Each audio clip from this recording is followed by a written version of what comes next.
All right, well, hello everybody and welcome. Hanging out, I got Elon and Ian Dahl with our Starlink team. Figured we'd check in. It's been a typical SpaceX year.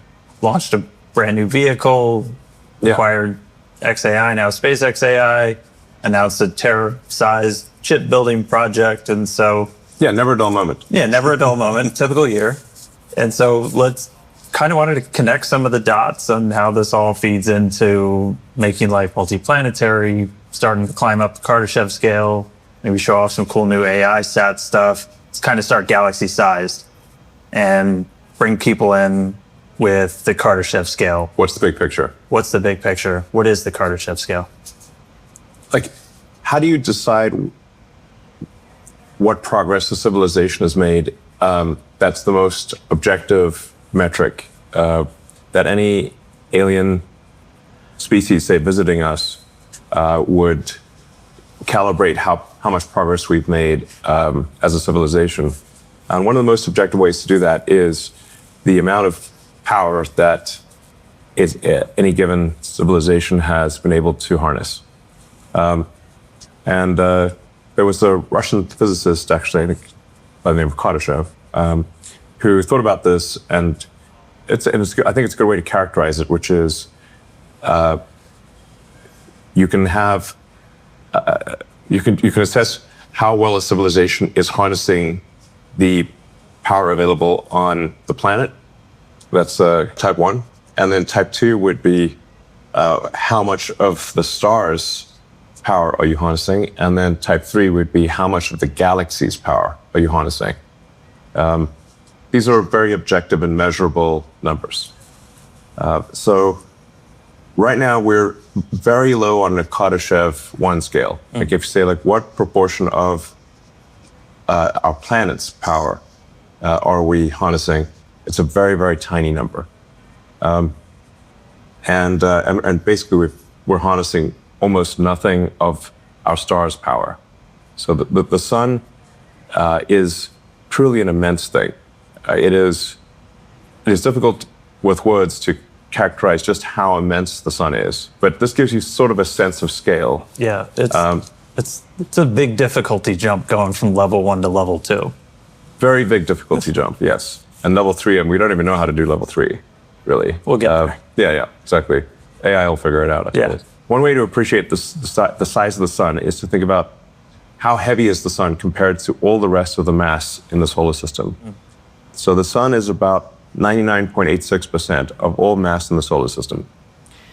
It's everything, and then of the remaining 0.14%, most of that is Jupiter, one planet. So we're still lightweight. Yes. The entire mass of Earth is in the tiny miscellaneous category. We're like Earth is a tiny dust mote compared to the sun. Well, but how much energy are we talking, like, coming from the sun, especially compared to what we're using here on Earth? Because it feels like... Yeah. The incident solar energy on the cross-section of the Earth is roughly a half billionth of the sun's power output. And the vast majority of that we cannot use because 70% of Earth is water. Yeah. Technically, our planet should be called water.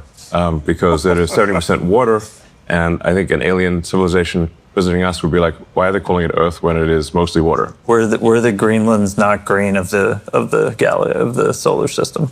Yeah, a bunch of exactly. Even we're 70% water, and then of the 30% that's land, a bunch of it is Antarctica or Siberia type of thing, very northern Canada type of thing. Very difficult to. Not places people typically want to live, and you're not going to get a lot of solar power at the poles. So the actual usable area of land where you can get solar power is quite small. Anyway, in order to ascend the Kardashev scale, or in order to get to any meaningful percentage of the sun's energy harnessed, you have to go to space. If you wanted to get to, say, a millionth of the power output of the sun, you would have to increase civilizational energy harnessed by much more than 1 million. So we currently use much less than a trillionth of the power output of the sun. And a trillion is a million times a million. So basically, we're basically practically nowhere on the sort of the Kardashev 2 scale, practically nowhere. So on Kardashev scale, we're still non-existent. Failing. We're not non-existent. registered. We're like not a. We're not even. Yeah. We're not registering. Not even a microsol. Yeah. No. And so to actually One microsol would be an epic achievement relative to where we are right now.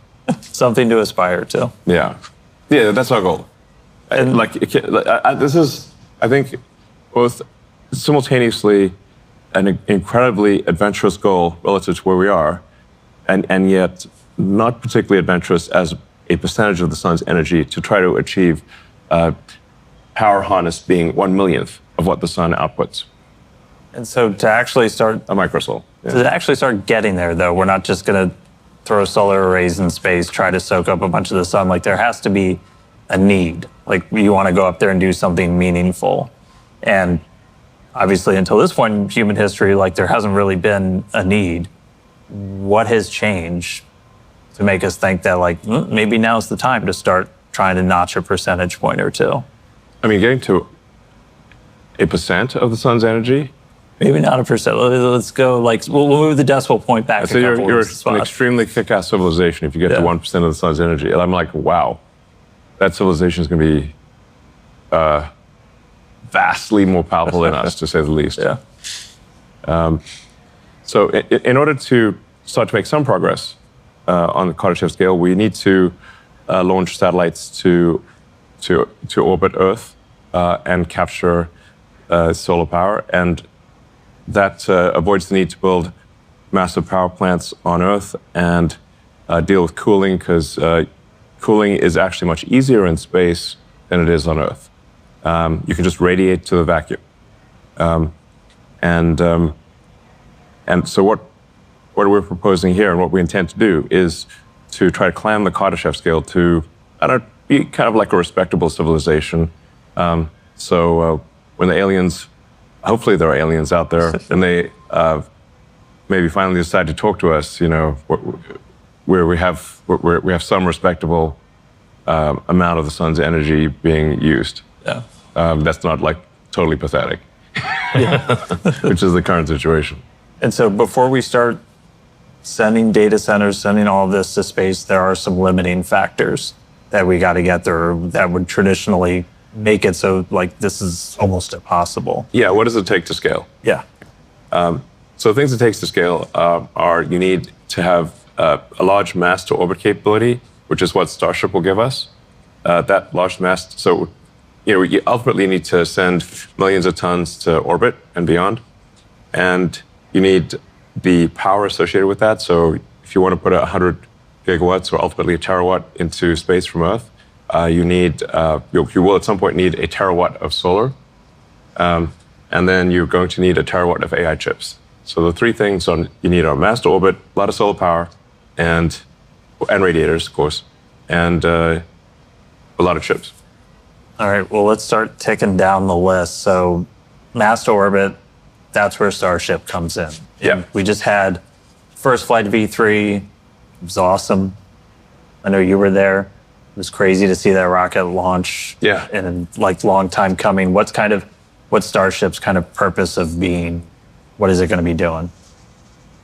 Yeah, so Starship is going to revolutionize space, really. It's the first rocket design that is capable of full and rapid reusability.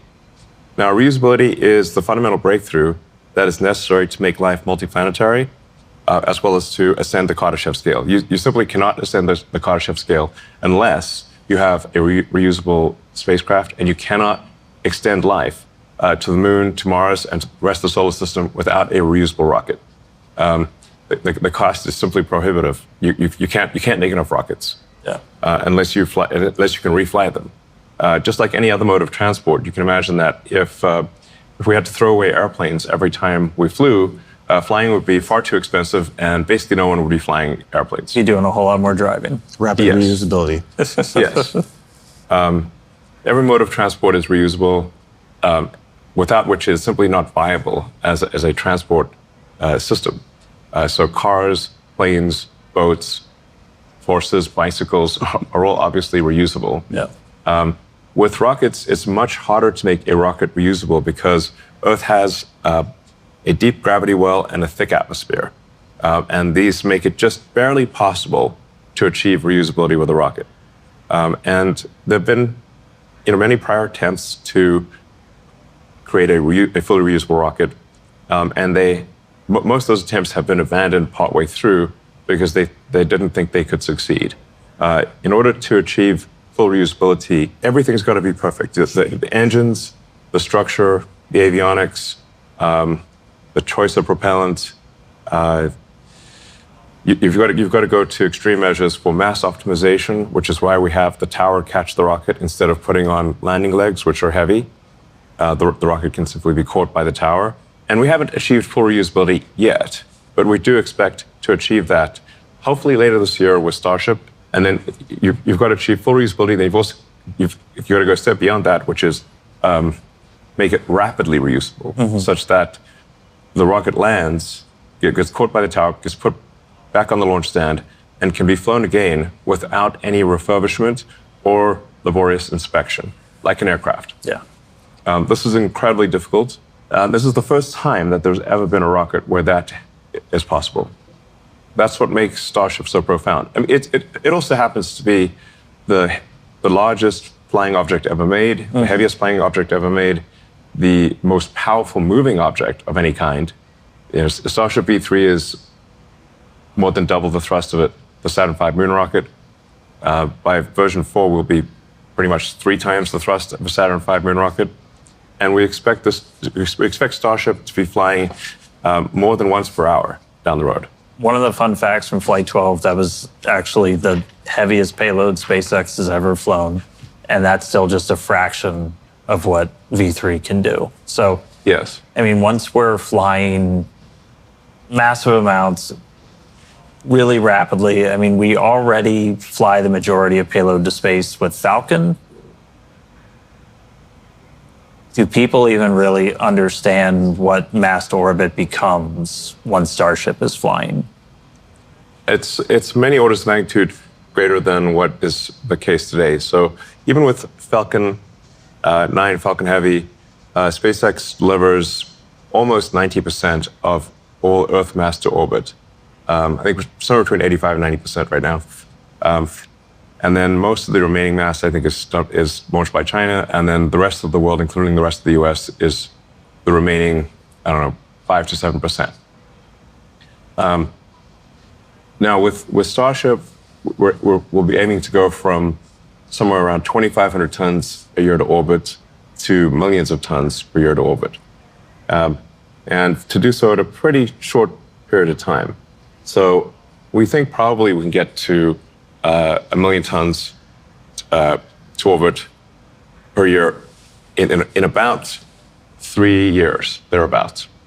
Starship is going to take care of the mass to orbit limiting factor. Yes. And then power generation. So first, and Ian, maybe you can help. People probably struggle to visualize a little bit when you say like data center in space. Like we're not going to slap engines on a building and fly it up there. Like these actually look like pretty different. And so kind of walk through how you take something that's in a giant building on the ground and turn it into something that's functional in space. Yeah, I think it's pretty interesting. A lot of people don't actually know what the inside of a data center even looks like, right? Yeah. And it's some like mythical place where the internet's in the cloud or something. Yeah, some people envision wires, some people envision boxes, but like effectively it comes down to a set number of chips and the things that we need to launch into space are actually quite small when we look at it. The more challenging part is figuring out how do you get the power for it, and that's where a lot of what we've worked on for existing like Starlink technology, the solar arrays, are what we want to utilize that expertise to be able to build a satellite that can actually launch the critical components of the data center into space itself. We like to look at this and say, like, what is the actual engineering problem here? And it's really a combination of delivering power and then taking the waste heat and energy away and sending it into the vacuum of space, as you mentioned. Yeah. Now the AI satellite is actually much simpler than a Starlink satellite. A Starlink satellite has gigantic phased array antennas. It's got parabolic antennas. It's got a lot of laser links. It's much more complicated than an AI satellite. An AI satellite is essentially a lot of solar cells, a radiator, and you still need some laser links, but you don't have all of the super complex antennas that you have on a Starlink satellite. So, I mean, given the two, the easier one to design for is the AI satellite. Yeah. It's just a little bit bigger. It's bigger. Just make stuff bigger, yeah. I was like, so we've got, this is our AI one, if you guys want to walk us through. Yeah. So the first thing that we're really looking at here is, like, first you've got to make something compelling, right? And we thought that the right place to start is around the 150 kilowatt like peak power level. But as we look at the workloads with our experience with XAI, we get to actually see that we can also support about 120 kilowatts of average compute. There's a difference. Yeah. What we're showing here is kind of a draft version of version 1 of the SpaceX AI satellite, an AI 1, I guess you could call it. And seems like a reasonable place to start is 150 kilowatts peak power, 120 kilowatts sustained power, and to give you a sense of what does that actually look like in terms of the size of the radiators, size of the solar panels. The assumptions here are 250 watts per square meter for the solar array, and about 1,400 watts per square meter for the radiators. So the radiators, these are double-sided. Radiators are radiating both sides. They're oriented knife edge to the sun, and it's 1,400 watts per square meter is a very achievable goal. Over time, we think we can probably do above 250 watts per square meter and above 1,400 watts per square meter for the solar panels and radiators, respectively. But this gives you like this is pretty much what the satellite's going to look like. Yeah. It's a lot of solar panels, radiator, and then everything else is pretty small by comparison. And these are like evolutions of things that we have actually already launched in our Starlink constellation to date. Yeah. That's really, I think, the cool part to me is that we're looking at solar technology that we already are going to use on the V3 Starlink vehicle. So I'm like really excited to then just take those and make it bigger. Yeah, part of what we want to convey here is that there's not some magic that's necessary that doesn't exist for the AI satellites. As Ian said, a lot of this is technology we've already made for the Starlink V3 satellites.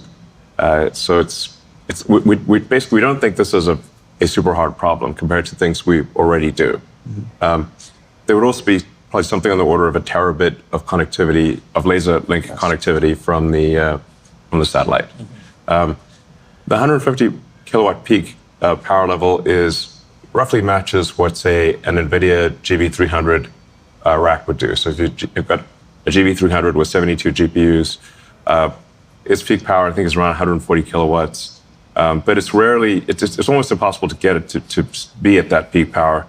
A more reasonable operating envelope would be around 120 kilowatts average power. But it can peak up to 150. So it's basically, think of it as a rack of compute in space. And then you can connect these racks of compute to either each other via the laser links or directly to the Starlink constellation. Yes. So you can close the link with the Starlink constellation, and then Starlink can then send that data to the ground using the existing Ka and Ku antennas on the vehicle. It also has laser links to the ground as well. So, and this would not be at a particularly high latency. We're talking about maybe being around 600 to 800 kilometers above the Earth, and light travels 300 kilometers per millisecond.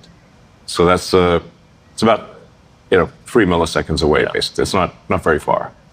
Won't worry about that too much then. It's not. Sometimes people worry, think there's going to be some like high latency. I'm like, no, speed of light moves pretty fast. Light moves pretty fast. It's a tall one. Yeah.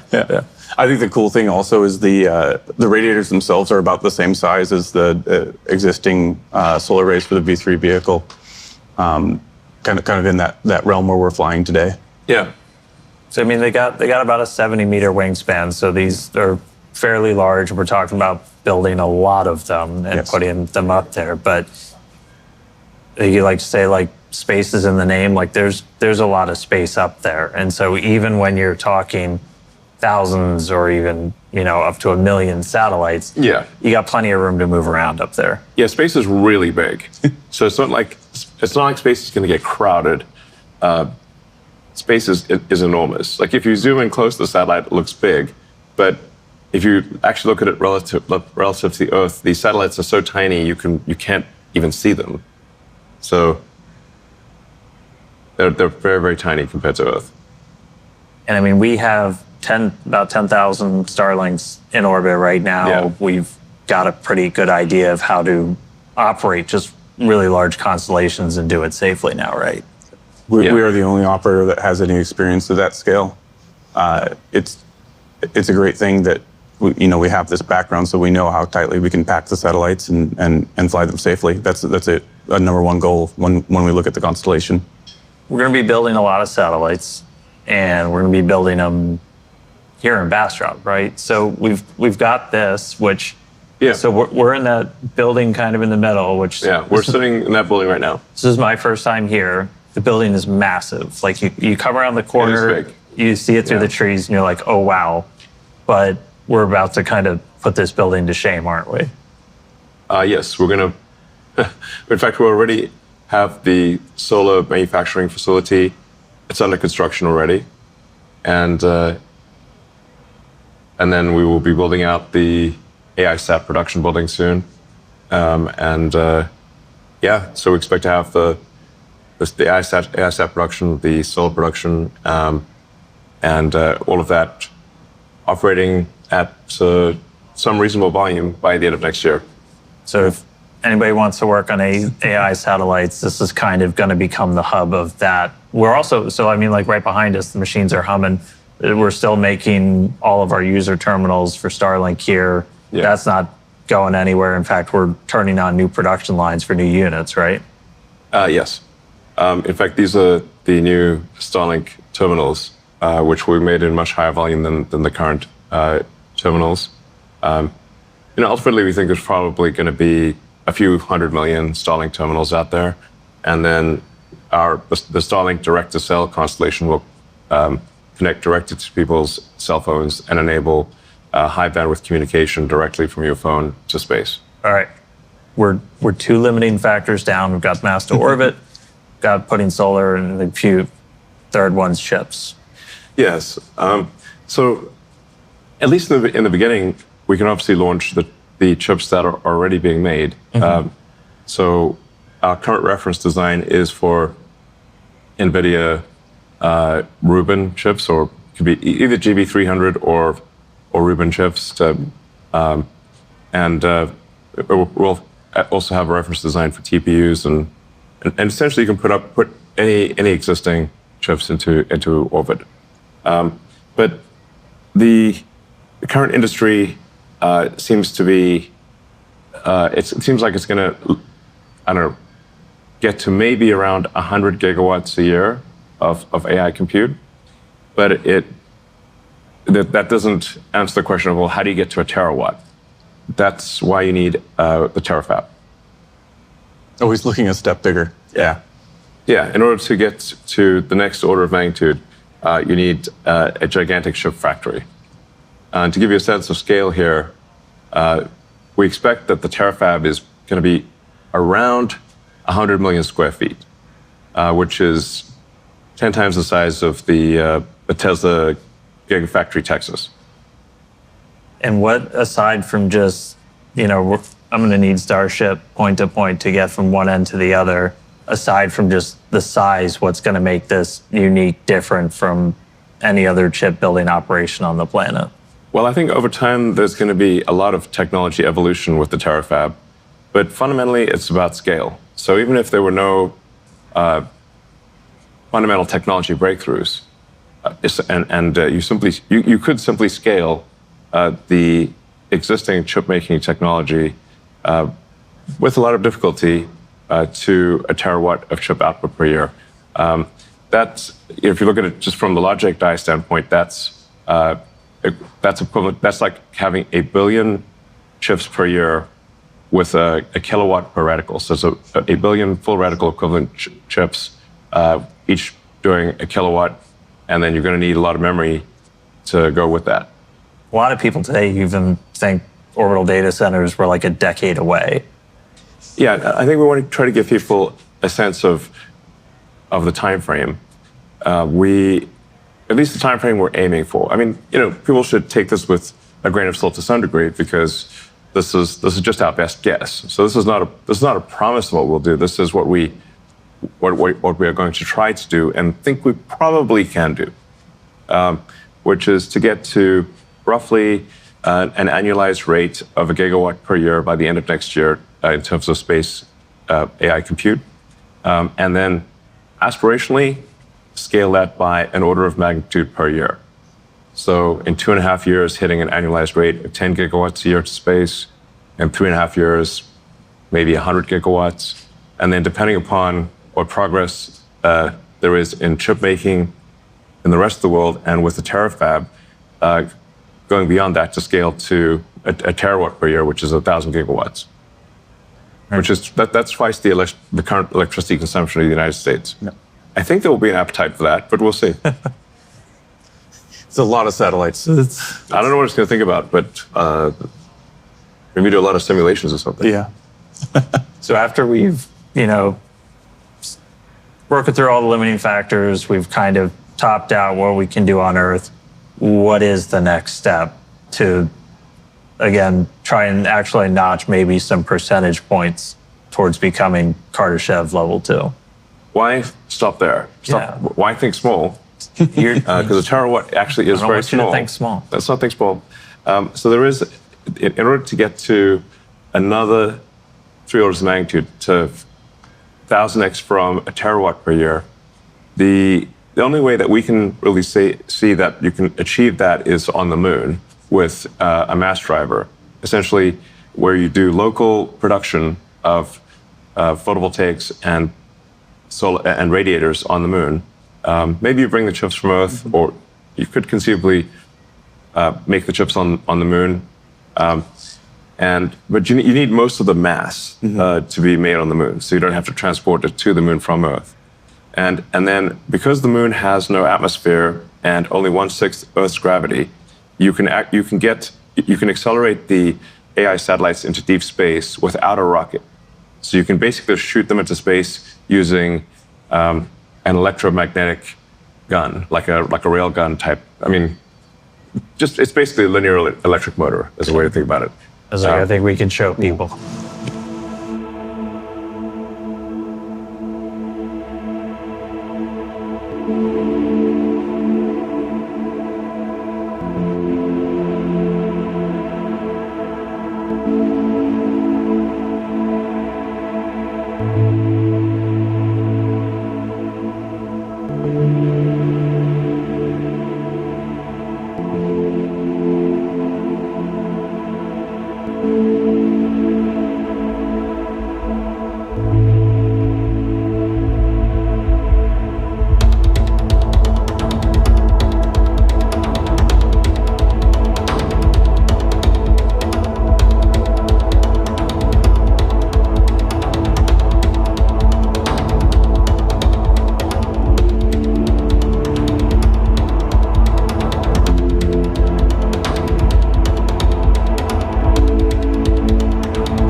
mean, if that doesn't get you excited for the future, I don't really know what will. I'm fired up to see a mass driver on the moon. That would be very cool. Yeah. Sci-fi future. Yeah. Yeah. It would also mean that if we're bringing that amount of mass to the moon, it would mean that anyone who wants to go to the moon will be able to go to the moon, and I think that would be pretty cool. Yeah. I'm going to be jumping first in line to get up there. Yeah, I mean, everyone should go to the moon at least once, I think. Yeah. Just once. Yeah. You can move there if you want. You can go live on the moon. We'll see. Thanks, guys, for chatting with me for a little bit. All right. Excited to see whole new kind of satellite, a whole bunch more Starship launches, more chips, more solar, more everything. It's a big future, but I'm excited to see everybody at this company go out and build. All right, sounds good. It's exciting. Great. Thanks, guys.